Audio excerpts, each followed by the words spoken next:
bit of an update. As you can see, we're making progress.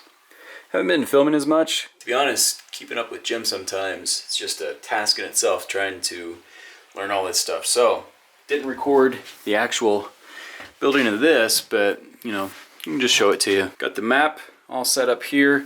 I'm gonna do the epoxy on this, but I need to paint this bottom part first, because if I put the epoxy on, there's going to be about a 1/4 inch, maybe 3/8 of an inch that won't be painted because it'll be encased in there. So even when I paint over it, you know, it'll have a clear spot that's not painted on that wood. But the map turned out really, really good with the polyurethane that I put on it. You know, this is a 1943 map to begin with, and once I put that poly on there, it really, you know, made it look like an old vintage map. Held it down pretty well. Gonna put some coins on here possibly, you know, in between the epoxy. You know, I'm not too sure on that. Still trying to get that figured out, but got some cubby holes.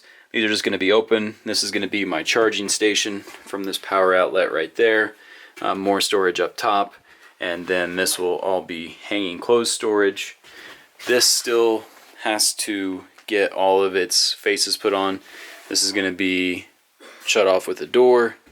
These are all going to be pull-out drawers. This laundry basket will be pull-out as well. And yeah, making progress. Diesel heater fuel tank will be right here. It'll be gravity fed down into the diesel heater. This will be a little cubby hole for books, magazines, whatever. As you can see right here on the floor, got this taped off. This is the fridge that I ordered. Ordered a Kenmore fridge. This is going to be the pantry area, 16 inches out, 33 inches wide. Jim is drawing that up right now. And we are also getting the kitchen area figured out in terms of the stove. Gonna go with the propane stove. I'm about to clean that up. And then the chest freezer will be right there. And that'll be, you know, for all the fish I catch, hunting, buying meat from organic farms. And then later on, sometime later, countertop right here for the desk. What you working on, Jim? Hey, I'm just getting basic measurements so you can lay these cabinets out. Oh yeah, Jim wants me to lay these cabinets out. It's gonna be interesting. That's right. I want you to know how. Yeah, I'll do my best. But the fridge will be 70 inches tall. Cabinets are gonna, or the pantry rather, is gonna go up to the ceiling. The tricky part with having the chest freezer, it's gonna be great having 10 cubic feet of total freezer storage. But what it's gonna do is I will not have any cabinet storage on this entire side except underneath the sink, and that's just gonna be cleaning supplies. So basically all my cabinet storage is gonna be right here up. Then the top part of the pantry is all going to be food storage. It's going to have doors. And then the countertops over, or not the countertops, the drawers over the sink. This area right here will be storage as well. I think it'll be adequate. Alright, so I am going to, unless you need me for something in here, I'm going to start cleaning, buffing out that oven. So one thing you could do, we hadn't thought about, you could put a small desk right here to put drawers in. Depending on how much of that you need for a desk, that's a really long desk. And if you put a cabinet here, you could still put the top on it, and then the other top would pull up to it. See what I mean? Nope. Let me come over here so I can see. Okay, like this. Here's your wall. Here's your refrigerator. Okay. And then your cabinet top, your window comes down here like this, okay? So your cabinet top right now is going to be a fold up cabinet top that goes all the way across.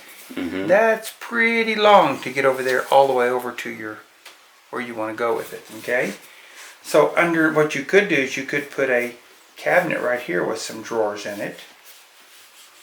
Mm-hmm. Okay? And this would be the same height as your desktop. So when your desktop comes up, it would just be an extension of that cabinet top. That would be one more place that you could put drawers.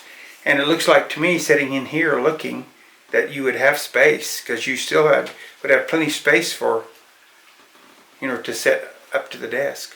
Mm-hmm. Unless you were going to put multiple people in here.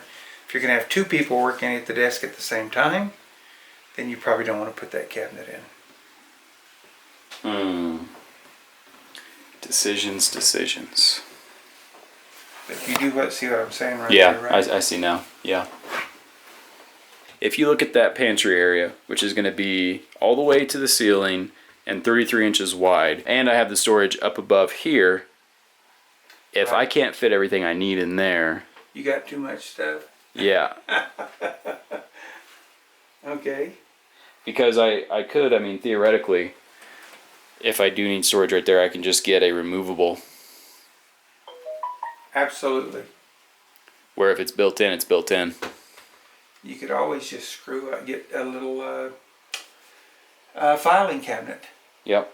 And screw it in there, and then that way you could take it out, throw it away if you didn't like it there. I think that might be the route.